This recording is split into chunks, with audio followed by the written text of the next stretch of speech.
Para empezar, nuestro problema era el número 1. Yo voy a comenzar leyéndoles el problema. Se van a dar cuenta que todos los términos importantes van a estar subrayados para tenerlos en cuenta durante todo el video. Entonces, el primer problema dice así. La razón de compresión de un motor es de 15 a 1. Esto implica que el aire de los cilindros se comprima a 1/15 de su volumen inicial. A.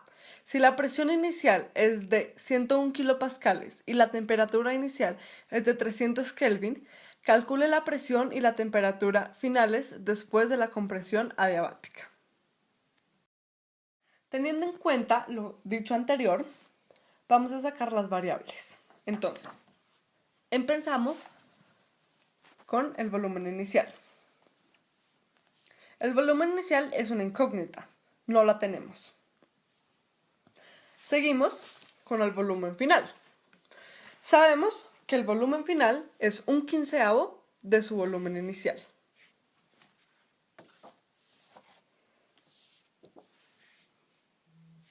Seguimos con la presión inicial. La presión inicial es de 101 kilopascales. Continuamos con la presión final. La presión final es una incógnita, la cual desarrollaremos a medida que resolvemos el ejercicio. Seguimos con la temperatura inicial. La temperatura inicial es de 300 Kelvin. Continuamos con la temperatura final.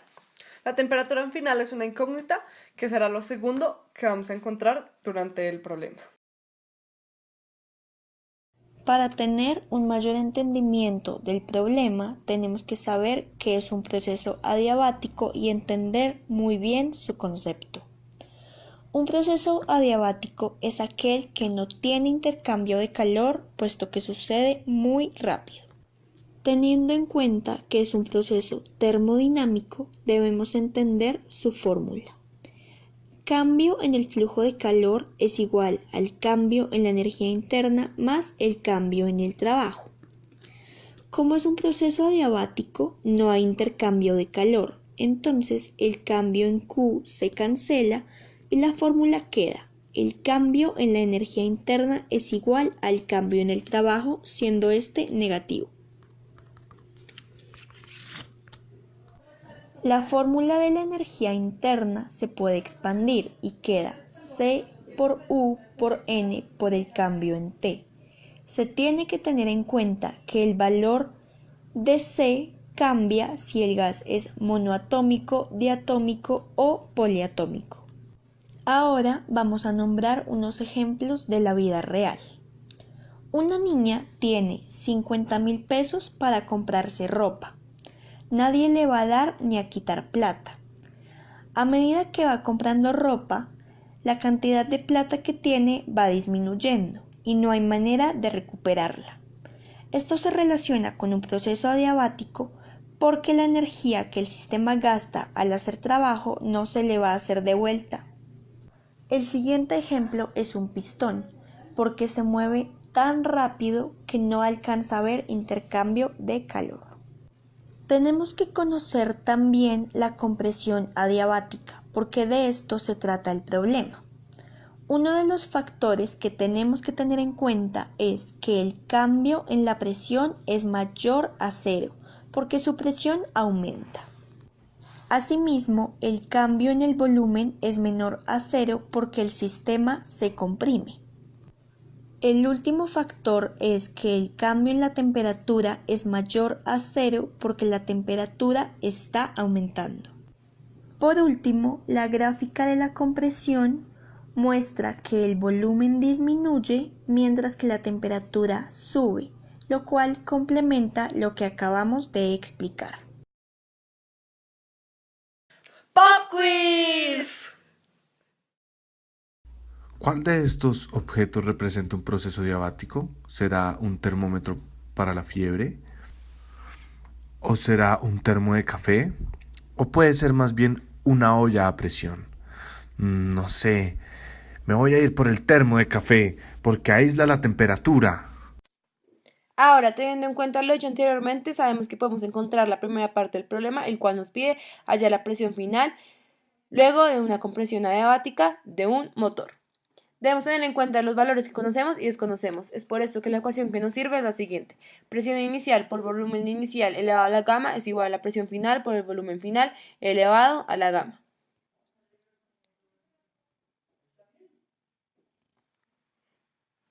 ¿Pero qué es gamma? Gamma es una constante que sirve para relacionar un proceso adiabático con un gas. El valor de esta depende de si el gas es monoatómico, diatómico o poliatómico. Si es monoatómico, gamma vale 1.6. Si es diatómico, gamma vale 1.4. Y si es poliatómico, gamma vale 1.3.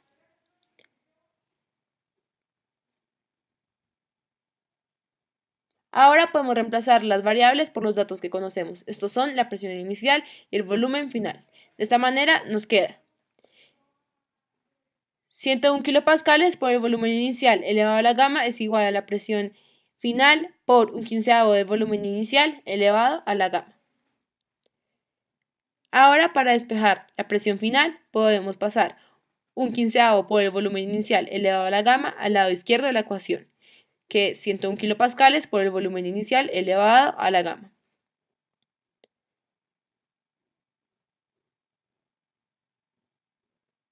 De esta manera nos queda la siguiente división. 101 kilopascales por el volumen inicial elevado a la gamma dividido un quinceavo por el volumen inicial elevado a la gamma es igual a la presión final.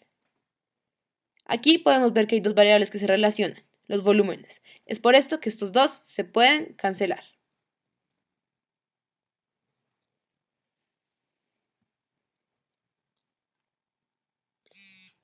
Y así nos queda 101 kilopascales por 1 elevado a la gamma dividido 1 sobre 15 elevado a la gamma es igual a la presión final.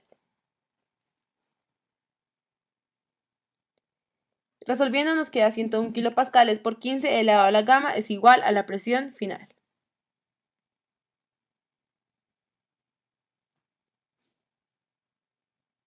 Ahora podemos reemplazar gamma por 1.4, ya que en el problema nos hablan sobre un gas diatómico, el aire. Es por esto que nos queda 101 kilopascales por 15 elevado a la 1.4 es igual a la presión final. Resolviendo nos queda 101 kilopascales por 44.3 es igual a la presión final.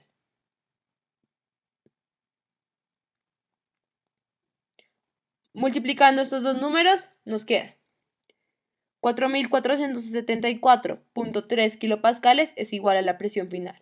Pasamos kilopascales a pascales multiplicando este número por 1000, ya que pascales es una unidad más sencilla. Y nos queda 447.300 pascales es igual a la presión final. Recordemos que anteriormente no pasamos kilopascales a pascales, ya que en nuestro ejercicio el trabajo externo no está expuesto. Comenzando con la segunda parte del problema, debemos utilizar la ley de Gay-Lussac, que dice así: presión inicial por volumen inicial sobre temperatura inicial es igual a presión final por volumen final sobre temperatura final. Debemos encontrar la temperatura final. Reemplazando los valores que ya tenemos, en la ecuación nos quedaría así: 101 kilopascales por el volumen inicial sobre 300 Kelvin es igual a 4.474.3 kilopascales por un quinceavo del volumen inicial sobre la temperatura final. Debemos cancelar el volumen inicial con el volumen final. Resolviendo estos valores, debemos cancelar los kilopascales con los kilopascales de ambos lados, para que la ecuación nos dé en Kelvin. Nos quedaría así: 0.33 Kelvin es igual a 298.286 sobre la temperatura final.